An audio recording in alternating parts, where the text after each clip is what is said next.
In the quiet village of Umuol, where the trees whispered old secrets and the moonlight bathed the red soil in silver, two girls were born just 2 days apart. Nneka and Nneka. From the day they could walk, they walked side by side. They fetched water together, learned to pound yam together, even braided each other's hair under the mango tree near Mama Ejima's hut. To the elders, they were like twin flames. But to the spirits, one heart burned with envy. "You girls must never break this bond," Nneka's grandmother would say, her wrinkled hands trembling as she passed them matching cowrie necklaces.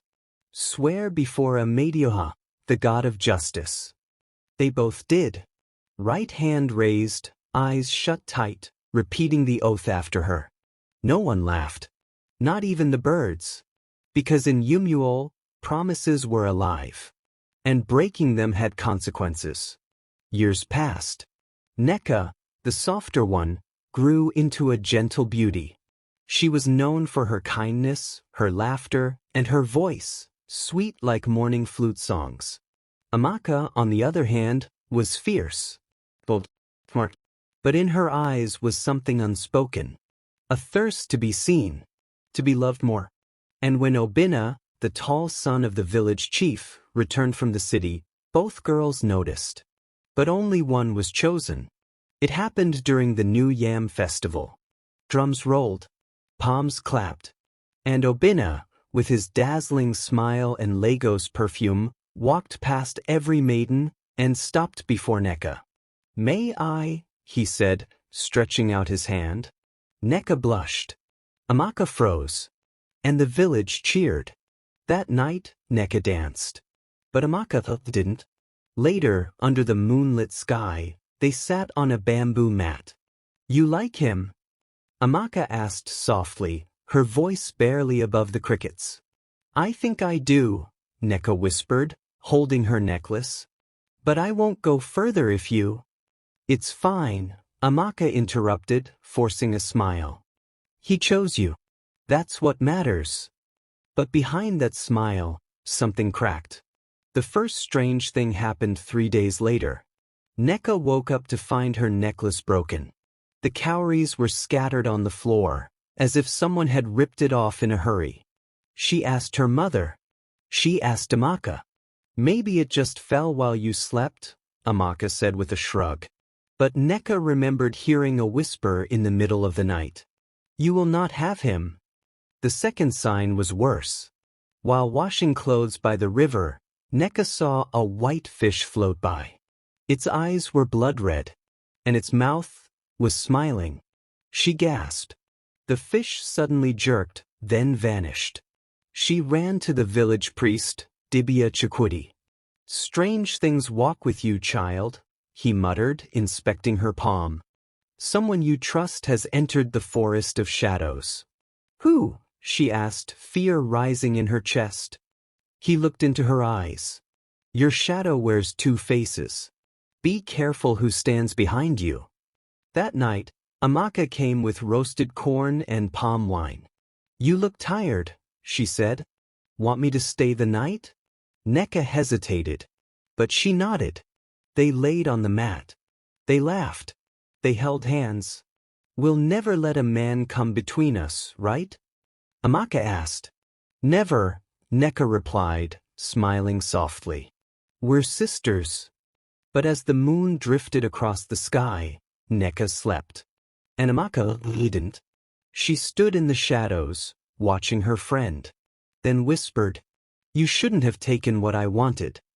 At dawn, the river groaned.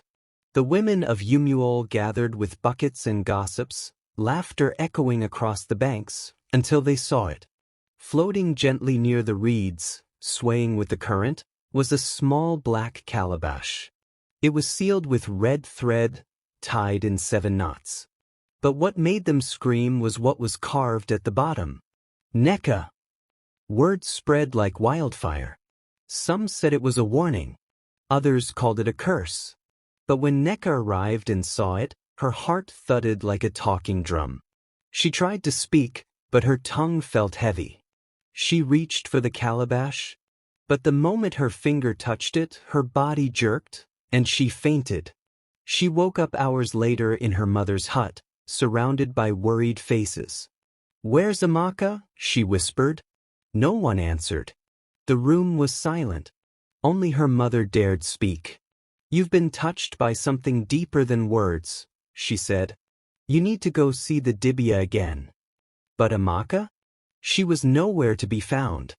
That same morning, she told her parents she was going to the stream and never returned. No one saw her pass the main road. No one saw her fetch water. Yet by sunset, fresh footprints were found behind the forbidden Thea cave, the place where villagers were warned never to go. Nneka's hands trembled when she heard, because that night, as she lay on her mat, she heard a voice again. "Why did you touch it?" "Who are you?" she whispered into the dark. "You broke the promise," the voice hissed. "Now the spirits walk beside you." Her cowrie necklace, now tied back together, began to twitch on its own, like it was alive. The next day, she returned to Dibia Chikwudi. He didn't welcome her with words.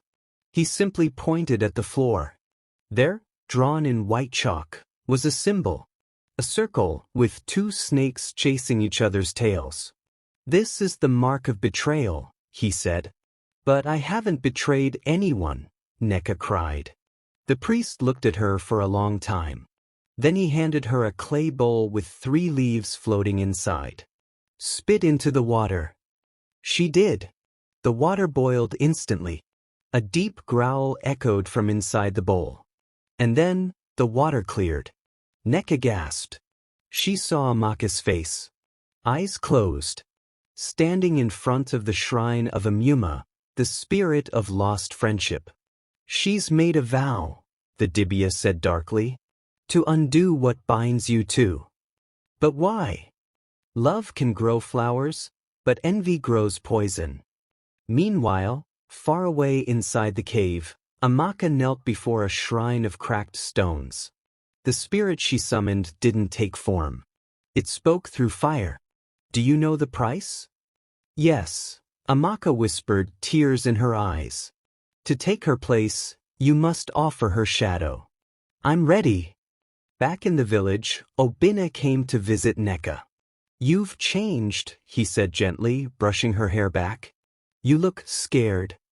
"I hear things," she whispered. "I feel like I'm being followed." "By who?" She looked around, then leaned close. "By someone who used to love me." Obinna was confused, but something about the way she said it sent a chill down his spine. That night, thunder cracked the sky. Nneka sat alone, holding the black calabash on her lap. The dibia told her not to open it, but something inside her needed answers. She untied the first knot. Then the second. Each time she did, the air grew heavier. By the 5th knot, her kerosene lamp flickered and died. She was about to untie the 6th knot when she heard a knock at the door. Slow, deliberate. She froze. "Who's there?" she whispered. No answer. Another knock. Then a voice. But it wasn't human. "Let me in, Nneka. We were sisters, remember?" When Nneka opened the door, no one was there. Only a mirror left on the ground, and in the reflection, Nneka was standing right behind her. But when she turned around, the room was empty. The mirror lay face down on the red earth floor. Nneka stood frozen, her chest rising and falling with each sharp breath. She picked it up slowly, almost afraid to look again. But when she flipped it, her own reflection stared back, nothing else. "I'm losing my mind," she whispered. But she wasn't. Not yet. The 6th knot on the calabash remained untied. And the air in her room felt like a graveyard breeze, thick, cold, and watching her.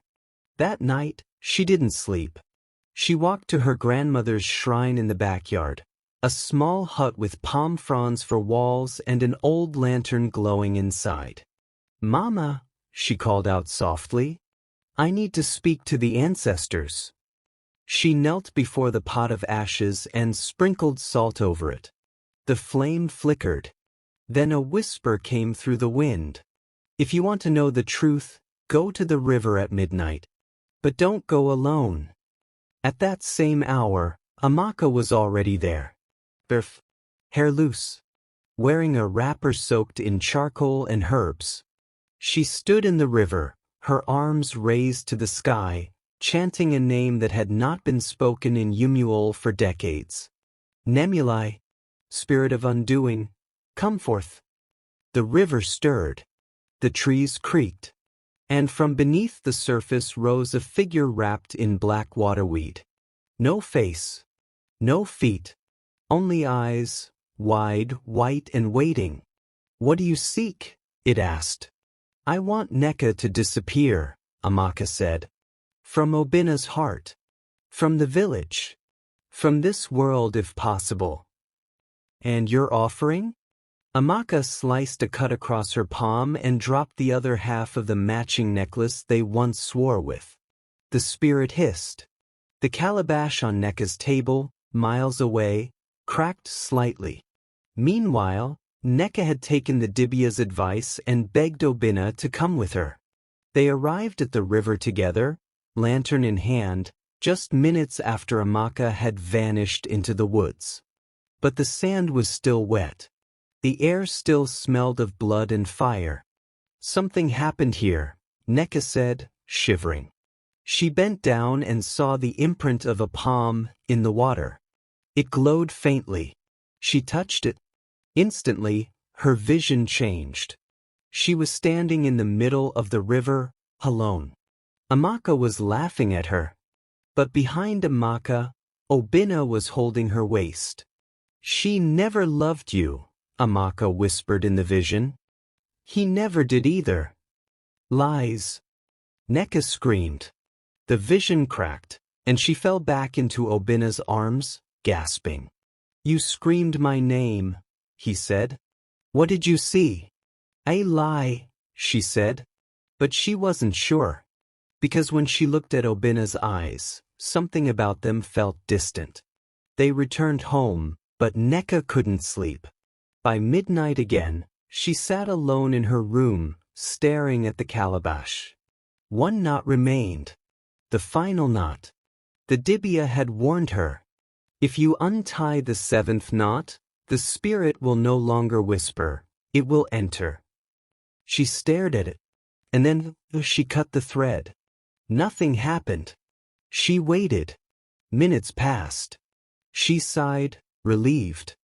But just as she turned away, a woman's voice spoke from inside the calabash. Now you've invited me. The room went dark. Not black. Empty. Nneka opened her eyes and found herself in the forest. Alone. No doors. No sky. Only a woman in white, with a face that looked exactly like Nneka's, walking toward her. You broke the bond, she said, voice echoing from all directions. And bonds must bleed to be healed. I never betrayed her, Nneka whispered. Didn't you? The spirit asked. Then why does her heart call to me with more pain than yours? In the real world, Nneka's body went limp. Her eyes rolled back. Obina, who had stayed outside her door, heard her body hit the floor and rushed in. But as he stepped closer, Nneka sat up with a smile. Not her usual smile. A cold, crooked one. Nneka, he asked. She tilted her head, blinked twice, and said, She's not here right now. Nneka in her room gasped and dropped her mirror. Because suddenly, her reflection was gone. The moon rose slowly that night, round, swollen, and deep red like blood spilled across the sky. The elders in Umual began locking their doors. Red moon, one whispered. It only happens when something unclean walks freely. Inside Nneka's hut, her body moved, but her soul was missing. She walked barefoot through the compound, her eyes dull and distant. Her hands were smeared with charcoal and ashes, drawn in the same pattern found on shrine walls. Obina followed her, calling out, confused and afraid. Nneka? What's going on? Talk to me. But she didn't turn. She kept walking straight into the village square, where the old justice stone stood. She knelt before it and began to sing, but not in any language Obina understood. It was a song for the spirit of exchange. A vow song. Your name has been called, the voice inside her whispered. Tonight, you must choose. Her place or your peace. Across the village, Nneka couldn't sleep. Her chest burned like hot coals. She saw shadows at the corners of her room, and her ears rang with Nneka's laughter, soft and haunting. She stood to check her mirror again. Still no reflection. But this time, there was a message scratched across the glass. Return what was stolen, or drown in regret. Her hands trembled. She ran out of her house and straight to Dibya Chakuti's shrine. You said the spirit would only haunt her. Nneka cried. You said I wouldn't suffer. The priest stared at her with tired, disappointed eyes. You asked for something evil. You touched something deeper than jealousy. I only wanted him to love me. And now, the Dibya cut in, you've called a spirit that knows no love, only balance. Nneka fell to her knees. How do I stop it?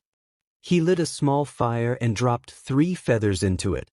They burst into green flames. Tonight, you must confess everything. Before the moon sleeps. Or the one you cursed will take your place, and you will be forgotten. Back in the square, Nneka's song stopped. She rose, looked straight at Obina, and spoke in a cold, unfamiliar voice. The one you love betrayed your love first. What are you talking about? He asked, shaken. She called the spirit, not me. Obina stepped closer. You're scaring me. I am not Nneka, she whispered. But I carry her pain. And your silence. Suddenly, her hands moved on their own. She placed them on the justice stone. The sky rumbled. From above, a single drop of red rain hit her palm. And just like that, her eyes snapped open. She screamed. And collapsed. At that same moment, Nneka burst into the village square, breathless, hair soaked in sweat. She saw Nneka on the ground. No, no, no, don't let her die, please, she cried, dropping beside her. I didn't mean to hurt her. I was just jealous. I didn't think it would go this far. Obina turned toward her, his face unreadable. You did this? Nneka nodded, weeping. I wanted you to love me. I didn't know the spirit would take her. Obina said nothing. He knelt beside Nneka and gently lifted her head onto his lap. Nneka, wake up, he whispered. Please. Nneka stirred. But when she opened her eyes, she looked at Nneka. You offered me, didn't you? She said, her voice faint. Nneka broke. She fell completely to the ground, crying into the earth. I'm sorry. I didn't know. I swear I didn't know it would cost this much. Nneka touched her necklace. The cowries were glowing. We swore by the gods, she whispered. And the gods always collect their debts. Suddenly, the justice stone cracked down the middle. A burst of wind knocked everyone to the ground. And in the dust, a figure appeared, the spirit of the broken bond, now fully awakened. It looked like both Nneka and Nneka. Same eyes. Same smile. Only one can stay, it said, voice like thunder. The one who lied, or the one who was lied to. Obina stood between them. Take me instead, he shouted. The spirit paused, then laughed. You were never part of the vow. This is not your story to rewrite. The spirit raised its hand, and 2 flames hovered above the girls. Choose now, it said, or by sunrise, both will vanish. Nneka looked at Nneka. Nneka looked at Nneka. And time stopped. The flames hovered in the midnight air. One red, one blew. They pulsed slowly, like heartbeats caught between life and judgment. The spirit, now standing taller than the justice stone, stared at them both. Nneka on one side, Amaka on the other. One of you must carry the price, it repeated, or both shall fade before the morning. Silence swept through the square. Even the wind stopped moving. Obinna turned to Nneka. Don't do this, he whispered. You didn't deserve any of this. Let her face the punishment. But Nneka was no longer just Nneka. The spirit had touched her. She had seen beyond the lies, beyond the pain, into the ancient bond they had once made. We made a vow before the gods, she said quietly. And I broke it too. Obinna blinked. What do you mean? I saw signs, she continued. I heard the whispers. I felt her pain, and I ignored it. I left her heart in the shadows and chased my own happiness. Amaka sobbed beside her. Don't protect me. Please, she cried. I did the worst. I let envy blind me. I summoned something I didn't understand. Let it take me. The spirit lifted its hand, and the flames spun faster. You have spoken, it said. But the balance must be kept. One must leave. Nneka stood up, stepped forward, and reached toward the red flame. Then take me. The flame moved to her chest, but just before it could enter, Amaka screamed. She threw herself in front of Nneka. The flame hit Amaka instead, and in a blink, she vanished. No scream, no sound, just wind and silence. Nneka collapsed to the ground. Tears streamed down her face. No, no. The spirit turned to her. The one who betrayed gave her life to restore the bond. And you must carry the memory. It stepped back into the crack in the justice stone. The flames disappeared. The night grew still again. And the moon, once red, slowly faded to silver. 3 days later, the village gathered in mourning. No body was found. No footprints. Just a Amaka's necklace left hanging on the justice stone. The Dibia told them the truth in parables. But Nneka, she knew. She wore both necklaces now, hers and Amaka's, tied together on one thread. Weeks passed. Obinna tried to stay close. But something in Nneka had changed. She no longer laughed freely. She no longer braided anyone's hair under the mango tree. Sometimes she'd sit by the riverbank and whisper, I still see you, Amaka. In the trees. In the water. In the choices I now make. Because the spirit hadn't taken Amaka completely. It left a part of her behind. And every time Nneka looked in the mirror, sometimes it wasn't just her reflection staring back. Moral lesson.